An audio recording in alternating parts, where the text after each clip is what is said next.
This has been a disaster for Harry reputationally and financially. Look at how Harry has behaved when he didn't need the money. He writes the book Spare, then we have the Netflix documentary, and of course, the Oprah interview. So, you know, that's Harry in a good mood. Elton John will probably be asked to pony up the money because out of them all, He's he's got the money. The royal family must also be feeling the awkwardness and the embarrassment about this whole messy situation. Is the king going to be helping out Harry in terms of these legal costs? I can't imagine for a second that he will be. Let's hope that the jam business is going to do really well this year. This week on the Royals Uncensored, humiliation for Harry at the High Court again. The Duke faces a potential legal bill of millions. Plus, a shock resignation at the palace. The King's most senior aide steps down amid reports he didn't know about the King and Harry's private meeting. And the former Duchess, Sarah Ferguson, could be set for a windfall payout from her ex. And no, it's not Andrew. Also coming up, the Sussex squad often claim that Meghan gets a rougher ride from the press than any other royals. How does that really stack up, though, against Diana, Fergie and even the new Queen Camilla? We'll ask an absolute legend of Fleet Street all about that. And with planning already underway for the 30th anniversary of Princess Diana's death, if you can believe it, we'll ask, is this the moment for a Harry and William reunion? I'm Jo Elvin. And I'm Katie Nichol. And alongside us, as always, is our co-host and resident royal butler, back on dry land. And I'm relieved to say he's fully clothed today. We promise. It's Grant Harold. And we're joined in the studio this week by Fleet Street editor and legend, as you said, Jo, the wonderful Eve Pollard, who we adore, and host of the Mark Dolan Show. It's Mark Dolan. Hi. Hi, You welcome. could be a legend too, Mark. I'll take it. I'm working on it. Yeah. Well, it's great to have you here. We're going to kick off this week with this incredible news of more humiliation for Prince Harry at the High Court. Now, let's hope that the jam business is going to do really well this year, because after losing his very high-profile court case against the Daily Mail in association with Sir Elton John, Dame Baroness Lawrence, Elizabeth Hurley and others, they have been asked to pay all the costs of the Daily Mail's legal costs. Now, the group were insured for something like £18.5 million, but no, £16.5 million. But the damage has come in at so far £34.5 million in legal costs, which is absolutely eye-watering. So that's like an £18 million shortfall. This is where my maths went wrong, you can see. But apparently we don't even know yet the full extent of the costs. Nope. Because now Associated are going for more damages in the wake of Harry and Baroness Lawrence's extraordinary joint statement, where they called the verdict a complete and obvious whitewash. To have a statement like that from a Labour peer, as well as the Prince of the Realm, is quite something. So now, in the next 14 days, they've got to come up with £10 million of this so far 34.5, but we still don't know where that bill is going to end up. And Katie, I'm going to come to you first, as we always do with this subject, because you were so directly involved with this court case. Bad day for Harry. How does it make you feel? It's a bad day for Harry. Well, I sit, I suppose, as someone that had to go through the absolutely gruelling experience of giving evidence. Something like, you know, it's not a fun experience. And to have your reputation dragged, I was just about to say, through the public domain in that way. Through the mud, actually. To have my reputation dragged through the mud, to have to be in that courtroom and hear Harry's barrister, David Sherborne, allege that the only way I could have gotten stories was through phone hacking, when in fact I was getting stories through sources close to Harry and others. And the one thing that came out of this case with Harry in the witness box was he just simply wouldn't admit, couldn't fathom the idea that anyone who knew him in that inner circle was talking. So it is a bad day for Prince Harry. It's a really bad day for Doreen Lawrence. I mean, you mentioned that figure, Jo. It's an £18 million shortfall. What is going to happen with Doreen? Because as far as I'm aware, she was very much cajoled into this court case by Harry. And she's not a wealthy woman. She's not the same as these millionaire celebrities. What's going to happen to Doreen? What's your thoughts, Mark? Well, I fear that Doreen was dragged into this in order to act as a sort of moral fig leaf for the whole court case. The idea that it would achieve public sympathy and maybe sort of sympathy on the part of the judge for the plight of Harry, Elton and others, having Doreen there, you know, adds a bit of emotional weight. Let's not forget the truly horrific thing that happened to her, that her son murdered in cold blood because of the colour of his skin. Yeah. But it was highly inappropriate that she was part of this. And on the finances, well, it's money that Harry hasn't got. I mean, if we're looking at a ballpark figure of £5 to £10 million all in, maybe £15 million, well, surely that's all of the spare money and then some. So, this has been a disaster for Harry reputationally and financially, and we may not be through the worst of it yet. And what do you think, Eve? There's been some speculation today that perhaps the King will step in to help with some funds, but that seems all rather unedifying, doesn't it? Well, for a start, I feel, and I am very sympathetic to the journalists on the Daily Mail, they did everything on that paper, everything, to try and catch her son's killers, to the point I can remember the discussion about should they put the photographs of those 4 guys on the front page. I mean, I've sat there, as we all have, with lawyers who say this will cost you a fortune. You only have to get one of these names wrong, misspelt, something or other, you're in trouble. And she actually joined in. Now, I'm sure she's not a wealthy woman, but I feel that she's living probably a decent life. You earn £300 when you go to the House of Lords every day. I'm sure she's helping in the House of Lords. I'm sure she has a lot to offer. This is crazy behaviour. And the idea that she was persuaded into it by either the lawyer, David Sherborne, or Elton, or I mean, Elton John is a decent human being. I can't believe he would have persuaded her. This is crazy behaviour. I'm fascinated by where it leaves Harry. As you say, Mark, the money's running out. And it does make it a rather dangerous situation if he's desperate for money. What are his options? Yeah, that's the issue. I mean, we know the art of war. Don't corner the enemy because then all bets are off. And actually, look at how Harry has behaved when he didn't need the money. And, he went to the United States with a healthy inheritance from his late mother, Diana, and from the Queen Mother.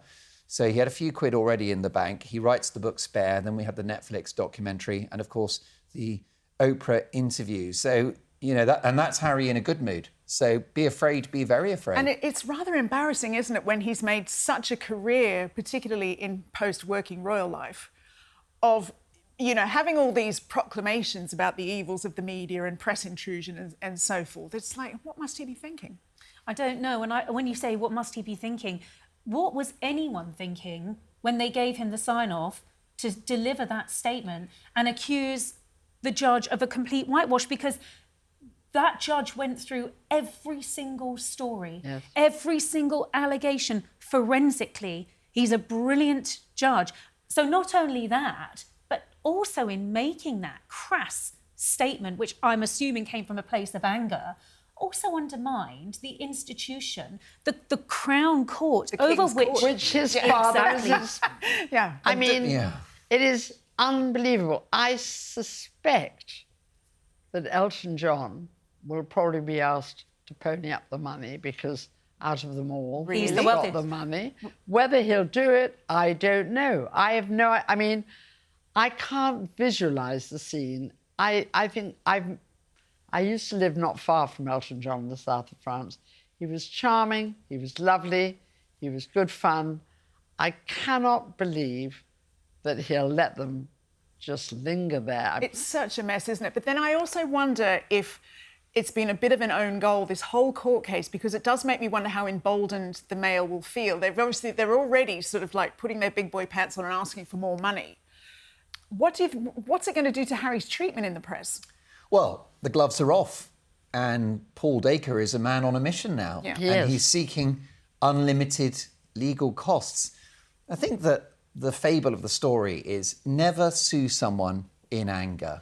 That this was an intemperate decision, an emotional decision to go after the Daily Mail. I don't know why.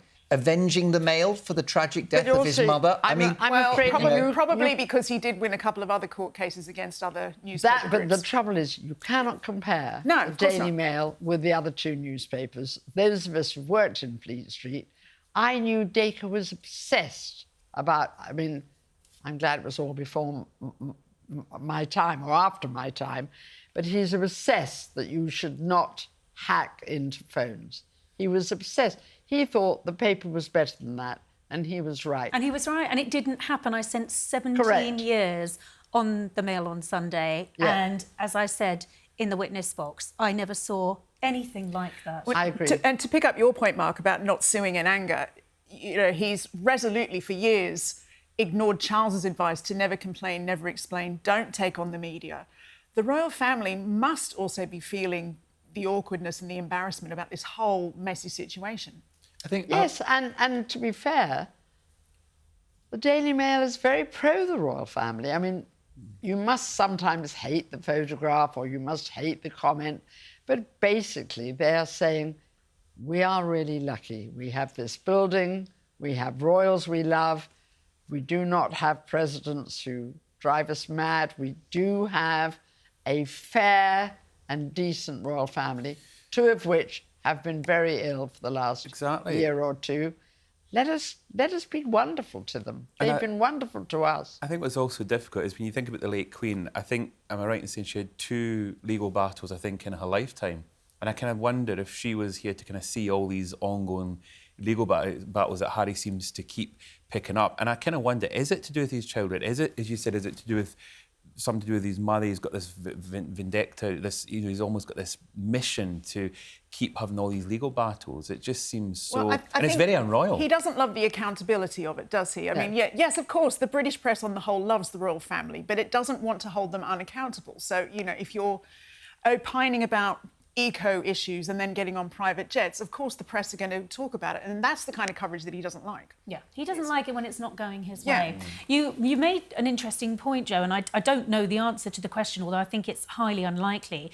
Is the king going to be helping out Harry in terms of these legal costs? I can't imagine for a second that he will be, but it does lead us on to the next story, which is that the king's most senior aide, Sir Clive Alderton, who was, well, many of the viewers may not know that name, but he was an incredibly important person by the king's side. This is him, more often in the distance than in front of the cameras. And in fact, he only really became a name that I think probably most people would recognise in Spare, when Harry referenced a palace man in grey, one of those Machiavellian courtiers, as the Wasp, and that was widely interpreted to be Sir Clive Alderton. And the reason Harry described him as the Wasp was because he had a pretty nasty sting, and Harry interpreted him as a blocker to the king. He blamed him for encouraging Charles turning off his financial income.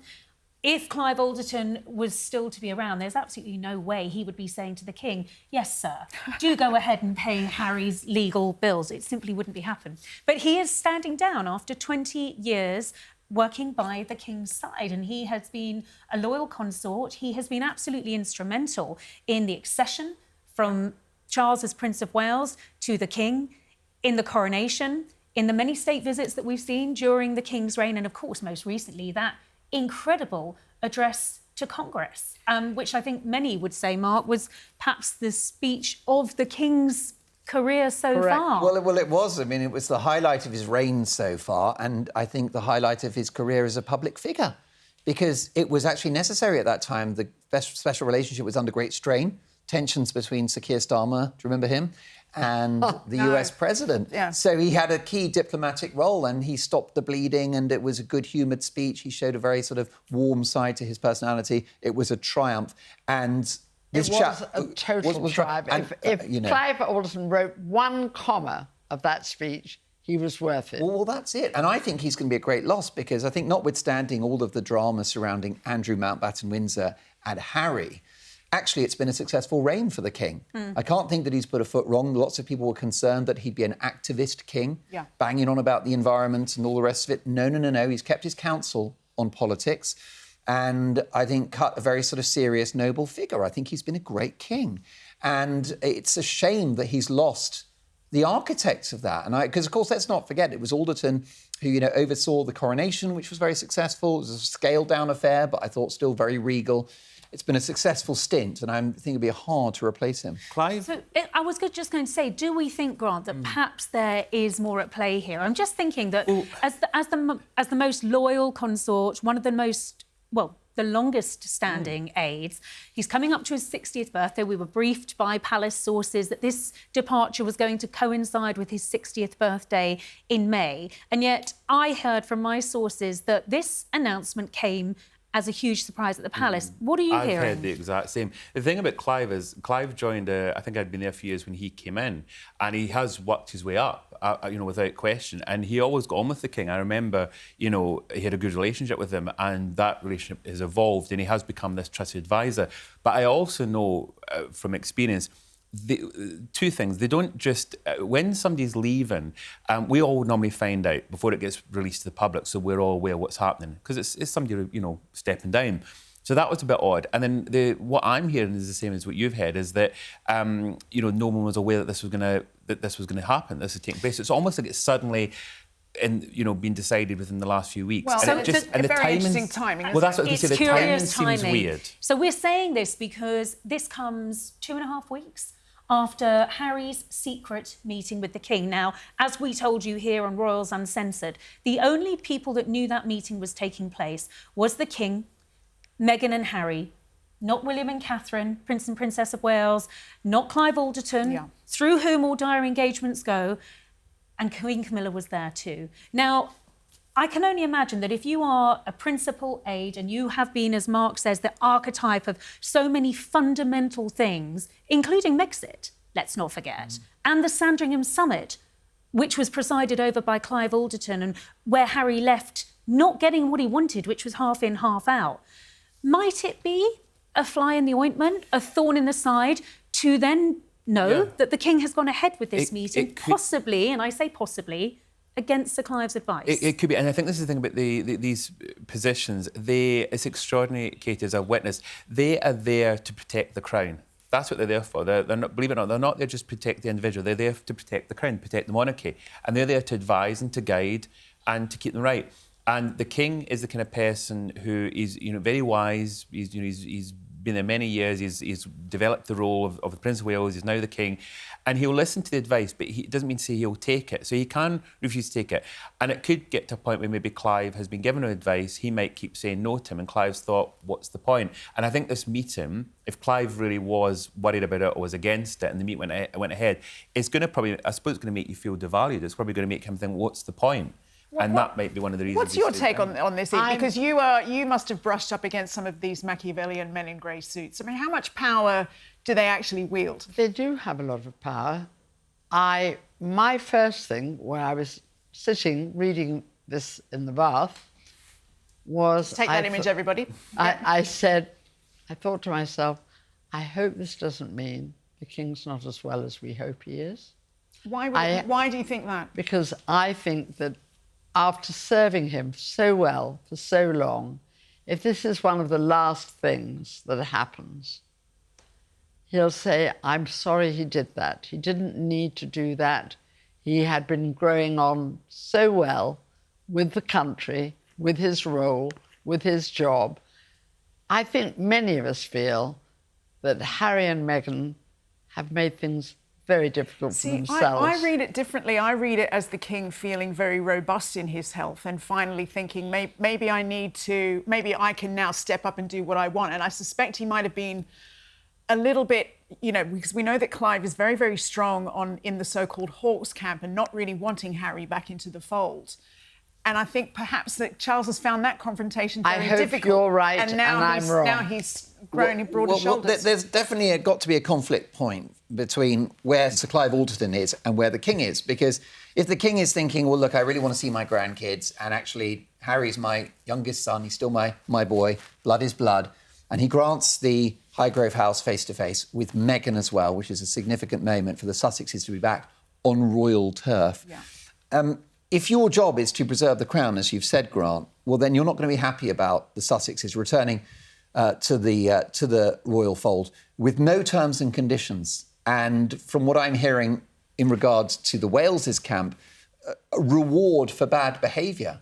So, as you've said, Sir Clive's role goes beyond actually the personal needs of the King.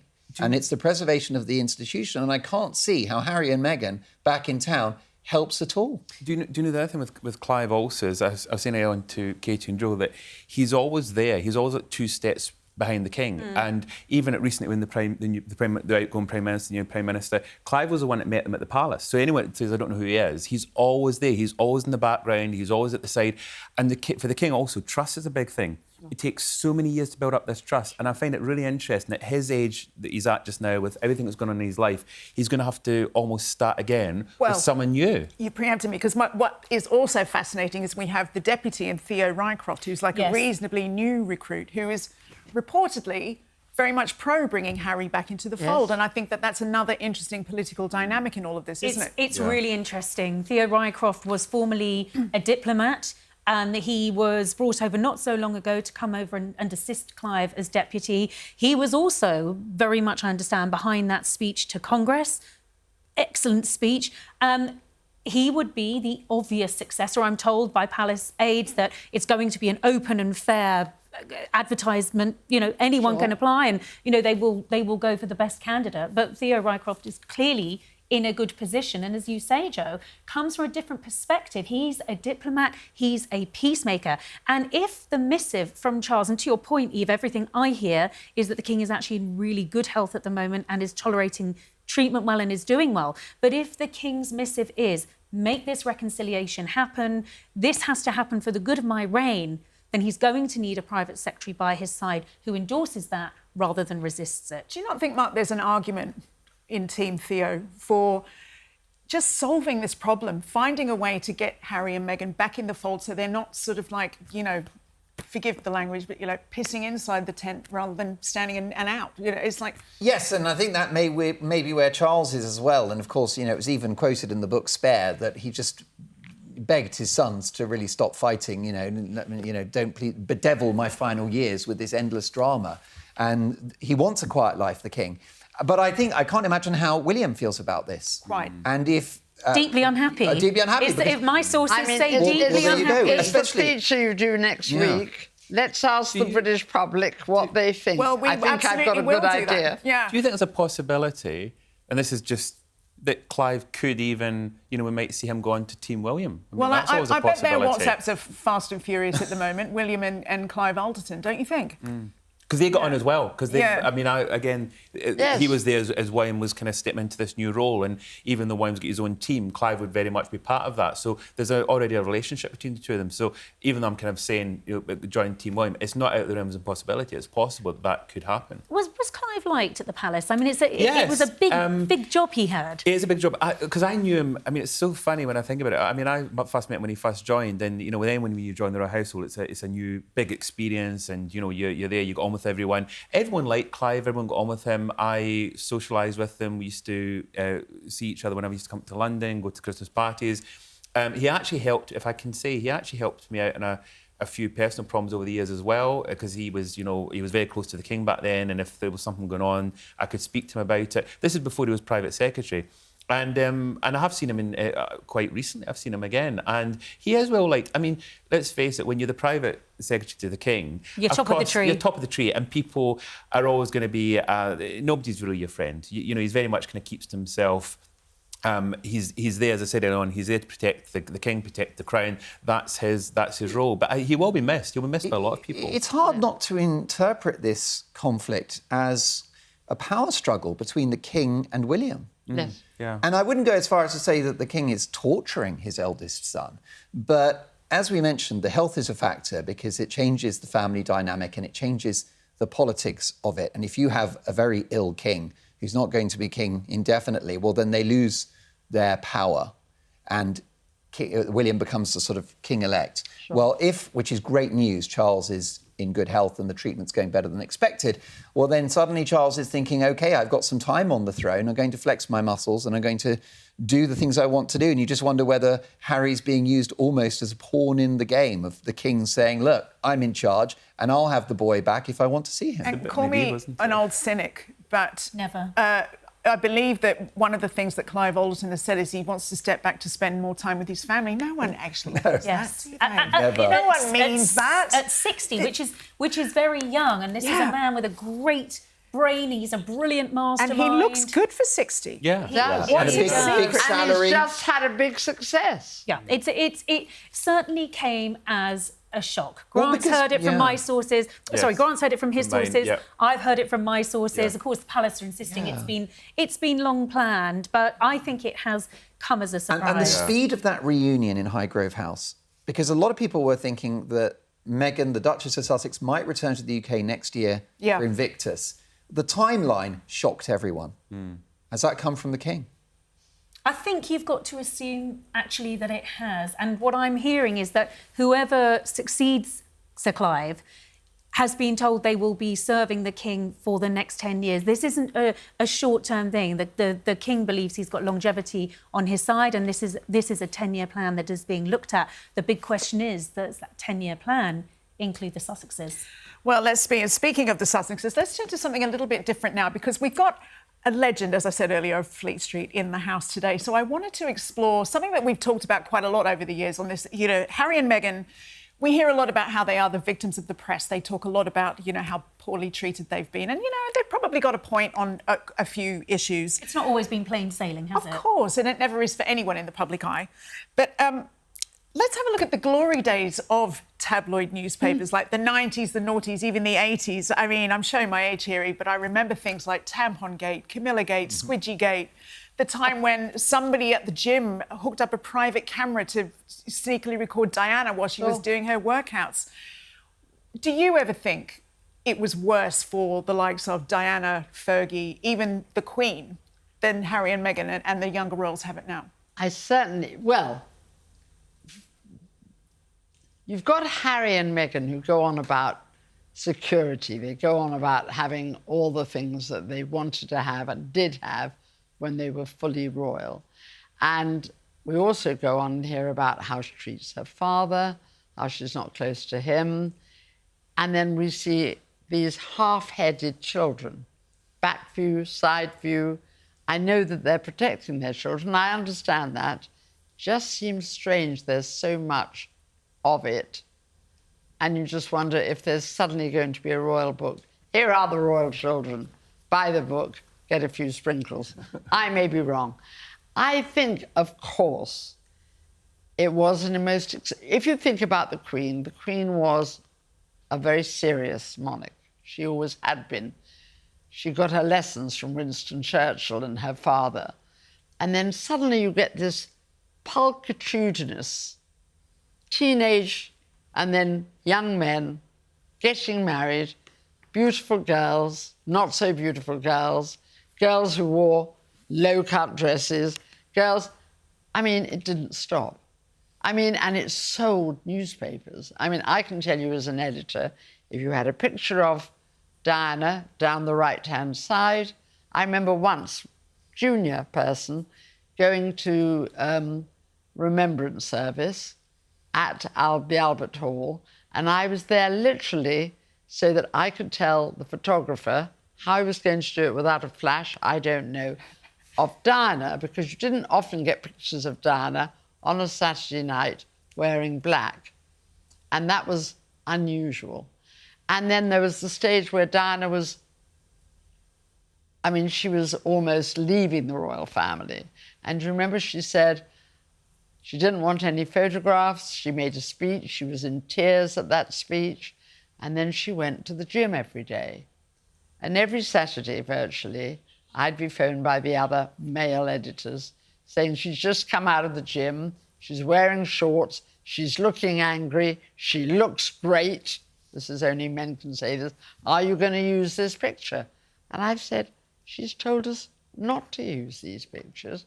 I'm not going to.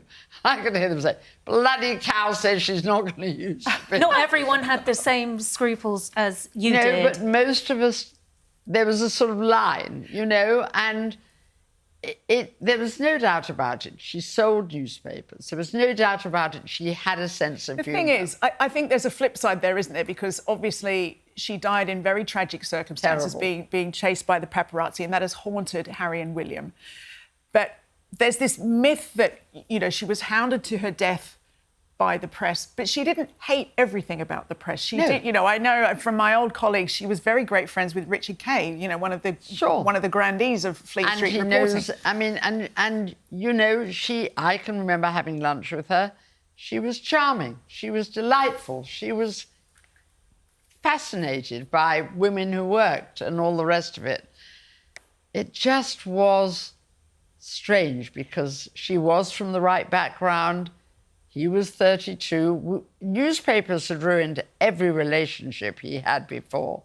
We always found that any girl he went out with had had a boyfriend before, and that was not allowed. Is this just the lot of the royal family, Mark? Is this you just have to put up with it, or is it, you know? I think so. I think it was ever thus, and it's funny you should mention Charles's ex-girlfriends, and it was the same for Harry, who complained in his failed legal action against the publishers of the Daily Mail that previous relationships had been affected by press intrusion, particularly in regard to Chelsea Davies. Sure. So I think it was ever thus. And actually, though, there are far more regulations in place in terms of what the newspapers can do than there were. And royals and celebrities alike are very quick to sue publications, which they weren't in the 80s and 90s. There's a fundamental difference here, isn't there, to the 90s, whereby we now have social media. We do. Absolutely, And we have trolls and people that just have nothing better to do than leave horrendous comments. And some of what is said about Meghan, Duchess of Sussex, and indeed the Princess of Wales is absolutely wrong. Yeah, I don't condone it on any level. Yeah. And I think what's so interesting, and I think you're absolutely right, Mark, that the rules changed after Diana's death, as they needed to, and that in turn, I think, protected the likes of Meghan Markle and Catherine, Princess of Wales. There were not the paparazzi pictures of their children. There never were. The irony being, I'm sure there have been more taken in California of Archie and Lilibet, or indeed by their own parents, than there ever were by British tabloid paparazzi. So we're in a different media landscape here. I just think it's a very interesting question. Who has it harder? Like you said, it's not easy for any of them. They face different challenges. Well, here we have a 13-year-old boy who's going to school at Eton. You're talking Prince George, obviously. Prince George. He will possibly walk through Eton and go and see his grandparents who will be at Windsor Castle. I suspect there will be some... He'll only need one or two pictures, and I would imagine his parents, who brought him up brilliantly so far, I mean, they've been brilliant with those three children, will say, these are kids, they're at school. We would like there to be a picture when they leave school, a picture when they go climbing up, gosh, who knows what mountain. I mean, they all go off to Africa and learn a bit. And then you've got to let them... But there is always that code, isn't there? Is that what they did with William? Yeah, that's got to be reborn. But Katie, you're right. What will happen is that the Sun and the Times and the Telegraph and the Express will all respect that. Yes. But the internet will not. No, exactly, and it's impossible for the palace to control it. It's a very different media landscape that we're in today. Very different. And if you go to America and you still see every magazine's got a picture of Meghan or Kate. I mean, it hasn't stopped. Yeah. And I think Kate will certainly want her children. Remember, you've got a little girl growing up with the next one, to say you've got to let them have university life as a normal kid. Absolutely. Well, it's fascinating. We've been talking about the 80s and the 90s, so it seems apt to turn our attention to Sarah Ferguson, the former Duchess of York, because... All right, if someone has got a star shining over them, I mean, a lucky landing, this woman seems to land on her feet. She's like the proverbial cat, isn't she? They never land on their back. Yeah. It's remarkable. And we say this because she has, according to reports in the Mail on Sunday by the brilliant Caroline Graham, been left a small fortune by her ex-boyfriend, Paddy McNally. Now, he was 88. He died earlier this week after a prolonged illness. He went out with Sarah Ferguson in the 80s, so at a time when you'd have been writing about that relationship before she married. House in the south of France, off she went. I mean, absolutely. She chose men with money, that's for sure. And it seems to have reaped the benefits and dividends for her. I hate to be cynical, but it does. I married a journalist. Well, this is a poor choice. She finds herself penniless, right? And with nothing. And yet she's in a Swiss chalet, getting very well looked after. Well, that happened to be Paddy McNally, as we believe. And now she's going to benefit from his death because she's been left money in the will. But I'm told the money is not coming out in a great splurge. This is my favourite detail, because she can't be trusted not to splurge it all at once. And so she's going to... I mean, to be fair, he obviously cared for her and loved her, and he wants her to be safe, and she will have money till she dies. Yeah. And it will be spread out, and it will be fine, and she'll live in the lovely house up in the mountains. Yeah. Near South She's the proverbial cat. You're absolutely right, in fairness, she's really run out of options for making money anymore, hasn't she? I don't think there's any way for her back into public life after being shown to be lying about that relationship with Jeffrey Epstein. No, I mean, God bless Paddy McNally. I mean, this speaks for toe-sucking, doesn't it? Paddy McNally. No, Paddy wasn't. It was an American businessman. It was wasn't John Bryant, wasn't it? The Texan billionaire. But you never know. You never know. But I mean, look, that's exactly it. She's a great survivor. And I had Andrew Loney on my show the other day on Talk TV, and he said that this is a superpower that Sarah Ferguson has, that she engenders this loyalty from people. And that somehow, well, his view is that she's very good at playing the victim and having people feel sorry for her. And that's why she gets what she wants. But she has this sort of like charming, doddery kind of persona, doesn't she? Also almost cuddly. And I think a lot of people really find that endearing. Do you think it can be a comeback moment for her, Grant? I don't think it's a comeback moment. I think she's very clever. I mean, you know, the fact that obviously she studies relationships, she keeps these friendships going because, let's face it, she knows these are wealthy individuals. And of course, there's no guarantee if anyone's going to leave you money. But the fact that she has, I'm just sitting here smiling to myself, thinking she's the master of manifestation. I mean, you and me talk about this often, and you know, I'm a huge believer that we can manifest things, we can make things happen. But I mean, this is going to step. She must have been that. manifesting furiously. She must be sitting there with the full moon with all her crystals, just going for it. On the other hand, I just want to say, she hasn't always been difficult. She could be a real royal who says, I'm going to help women, I'm going to whatever. She's got 2 daughters, she's got several grandchildren now. She could turn out to be a good one, couldn't she? And don't forget, the late Queen saw that quality in Sarah Ferguson. I know the Duke of Edinburgh always had a very difficult relationship with his daughter-in-law, but the Queen saw the good in her. I can't square the charitable work with, sex trafficking victims and other people with also being friends with Jeffrey Epstein. I think a lot of people will find that really hard to swallow. Well, and this loyalty that she inspired in men may extend to Andrew Mountbatten-Windsor. Well, it has done, Mark, hasn't it? Up until now, when suddenly this sort of cosy ex-relationship that they've always had seems not to be so cosy anymore. No, there is one thought, though, which is notwithstanding the inheritance from Paddy McNally, which I'm assuming is a direct debit of about £11 a week, just to be on the safe side. I think it's a bit more than that. Might be a bit more. You can get a lot on Amazon for £11 a week, and she likes Amazon. Well, that's it. Yeah. We certainly knew what a spendthrift she was, which is tied in with quite a self-destructive personality that she had and has always had. And an awful childhood. Very damaged person. She married Andrew for love, immediately missed him when he went off to the Navy. So, we shouldn't demonise her exclusively. But just on the finances, she's still sitting on a gold mine, and that would be the tell-all book or the Netflix documentary series, Fergie, My Story. I know there have been a lot of autobiographies from Sarah in the past, but they were a vanilla offering that contained nothing. You say that, though. The last time she tried to hawk a book, it was rejected on the back of the Epstein revelations. I think she looks at her daughters. I mean, we've no idea how their marriages are going and all the rest of it, and thinks, quit while you're ahead. I think she's also got a good relationship with the king. I mean, I remember when I was there, she was very much, which surprised me because I thought, like everyone with the divorce and everything, that she was out, but she was very much there. And I think that relationship, as you said, with her daughters, in a way that her daughters are still technically, obviously, members of the royal family, they're still involved. The king obviously invites them to things. She'll be aware of that. So I think that's at the back of her mind. So even though she might think about doing these books and everything, I personally think she won't go that far because of that relationship, especially with her daughters and the king. Yes. Interesting. Well, let's move on because we need to talk about William and Harry for a minute. While there has been that gentle reheating of the relationship between Harry and his father and Meghan, William and Harry is still, as I would say, as frostbitten in terms of relationships as that famous Todger in the book Spare. Why? Why do you even Because need to go it's there? burned on my brain. I want to share the burden. It's like it's ruined Elizabeth Arden. I can't use the 8-hour cream. Exactly. But it's None of sold us out, can didn't anymore. it? Well, not for me. But anyway, there is some hope for next year, believe it or not. Prince Harry and Prince William are both still patrons of the Diana Award charity.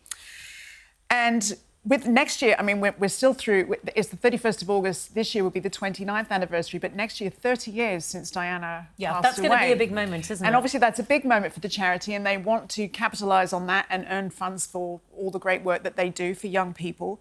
It's culminating in a gala dinner, which they very much hope might mean that cosy photo opportunity or something between William and Harry. Because Sorry, this is not looking cosy, Jo. No, this is I not know. looking cosy at all. I They think couldn't by look William's, more uncomfortable. that's as cosy as William likes it to be Yeah. these days. But, you know, apparently the gala dinner will be timed to coincide with Harry being in the UK for the Invictus Games.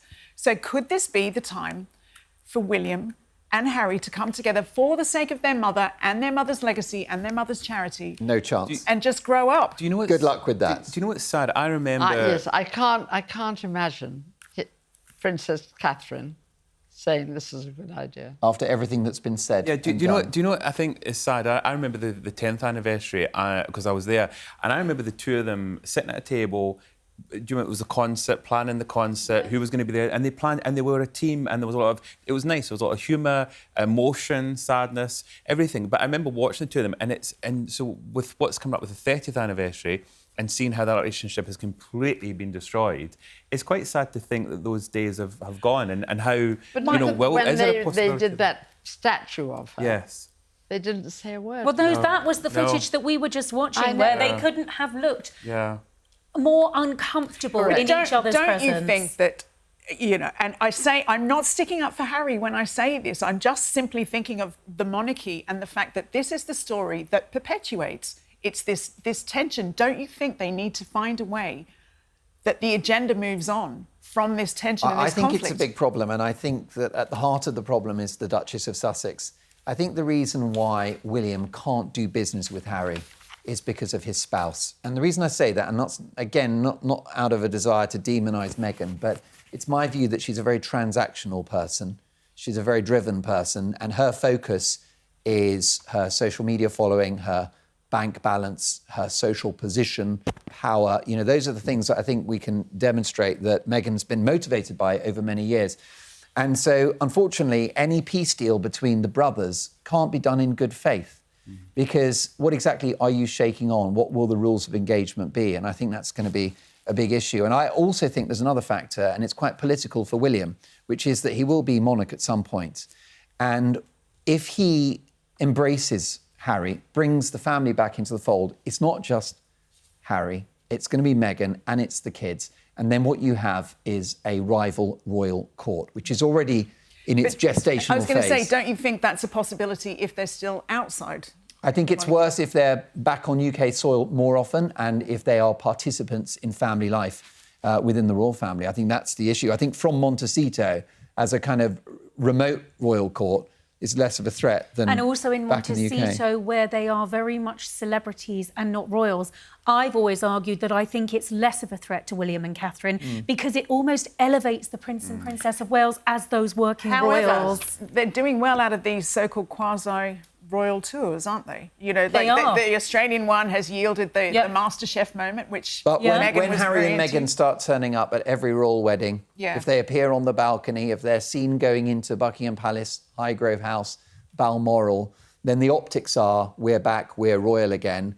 And that helps the Sussexes to recalibrate their brand as being a royal one, which at the moment it's not. And it would give them the half in, half out that got back to the subject of Sir Clive Alderton was a big no at Sandringham Summit. Correct. And also then they say, oh, we're going to get somebody who'll come who's a film director. He's going to come to lunch here. Oh, you know, yes. we all have a barbecue. He's a lovely chap. And then you sort of find yourself as the royal family in a barbecue situation. Well, it's funny you mentioned barbecues. Which happened once and they never did it again. Well, you know, we Aussies, we love a barbecue. And there was a big, I mentioned earlier, let's have a look at Meghan on MasterChef this week. We've had a phone call to studio. Hi. Oh, my husband's here. Hi. I want you to meet the judges. There you go. Oh my gosh. What's going on? Have I interrupted something important? Well, we're actually in the middle of tasting all of the dishes. We have 4 incredible cooks here. Here they are. Aaron's here. Vinny's back there. Casper and Petro. Say hi, guys. It's amazing. They're so talented. We wish you were here. He's in Canberra right now. She doesn't look like she wishes he was there at all. There was like, but it can't have been a surprise. That, suddenly the Prince of... Don't you think she looked a bit peed off? Yes. Well, yeah, I do. That's what I thought. As soon as I saw the clip, I think I said to you guys, as soon as I saw it, that's the first thing I thought was she looked almost like he'd stole her show. Like, can I just say, I watched quite a bit of the show, and I'm going to give credit where it's due. The woman clearly knows about food, and it wasn't too bad. I could watch and think, all right, okay, she's not doing too bad a job. And then he pops in with that video, and it all just went downhill, and I think she looked really quite cross that perhaps that moment had been interrupted by him. The other thing that struck me is, like, you know, we're quite critical of the Sussexes, but look at all those beaming faces on that show. They still pull in the delighted souls, don't they? Oh, Eve. Eve, that was like that was a face to rival Meghan's when she saw Harry on the phone. You can take the woman out of Fleet Street. I just look. She's there. She looks beautiful. What is she going to do when they say, and let's get Lilibet to do a bit of cooking? I mean, this is what happens. You get older. Let me just tell you, you get older quite fast. And suddenly, people are interested in your son. They're interested in your daughter. Yeah. They're interested in making a film with your son and your daughter. And how are you going to tell your husband? Actually, they're going to do a delightful story about Jack and Jill. It's a very famous English story, and it'd be perfect for Lilibet and Archie. And by the way, after that really expensive legal case, we need some money, so let's get paid to do it. I mean, maybe that is the trajectory. What do you think? Well, it is. I mean, I've actually, in the last 24 hours, been subjected to a wild attack from the Sussexes because I appeared on the Royalist podcast hosted by Tom Sykes, and I spoke about this theme of the rival royal court. And I said that when Archie and Lily are teenagers and young adults, I've got a fear that they might make life very difficult for their cousins because it's all part of the royal rival court. And the Sussexes weren't happy about that. But you can see that Archie and Lily are going to probably supersede Harry for Meghan as the next PR move. We know that Meghan has leveraged Harry to within an inch of his life to boost her own brand, and I think the kids will be next. Celebrity royals. But do you also not think that as teenagers they were like, do you mean, Mum and Dad, this whole time I could have been living in castles? You know, it's like, do you know, it's like they must... Well, that's going to be a conversation one day. Castles won't have all the things you have in Montecito. Don't have a pool in the same way. Haven't got everything in every room, air conditioning in every room, I don't think. They have certainly that not air conditioning. You don't even get central. You don't even get central heating. You get nothing. You just get a few extra blankets. I mean, it's just going to be difficult because they will grow up and be themselves 10 minutes. I think so. I think the conflict is going to be generational, and that's my fear. And the Sussexes are furious with me for saying the true bit out loud. If Archie and Lily were nondescript figures that we never see, that's one thing, but they've been placed front and centre as part of the brand. They actually named their charity after their first son. So that's not exactly anonymity, is it? Do you not think it's strange? We've never had such, can I say, senior members of the royal family, their children, living in another country, growing up in another country. It's quite extraordinary when you think about it. Do you know what I mean? And it's the first time we've had this. I think we've all had our moments with the Sussex squad. So thoughts and prayers with you today on that, Mark. But that's why it kind of is wild to me when I look at social media. And there are some people out there fearlessly taking the mick all the time. And one of my favourites is an Instagram influencer by the name of Michael Pavano, who probably does about the best Meghan impression I've ever seen. It's Let's not have bad, a look. is it? Today I wanted to share one of my favourite summer recipes. It's called lemonade. One thing palace life teaches you is preparation. We're gonna start with a lemon. They're usually yellow, although they do begin their lives green. This is a knife. It's one of my favorite kitchen tools because it allows you to separate one thing into two things. Now inside, you'll find lemon juice. It's naturally stored within the fruit itself, which I just think is so darling. I wonder how he's getting on with the Sussex squad. Can I just say, I'm watching their faces, and your faces lit up when you were watching that. When you were watching Meghan on MasterChef, not so much. Well, yeah, check out. I'd love to know what Michael Pavano finds with the Sussex squad. It's the laughing at flower sprinkles that I think he gets down pat. Smashed for. I tell you what, because there's so much criticism of in some ways, of the Sussexes, but you've got to say, Meghan is getting it done.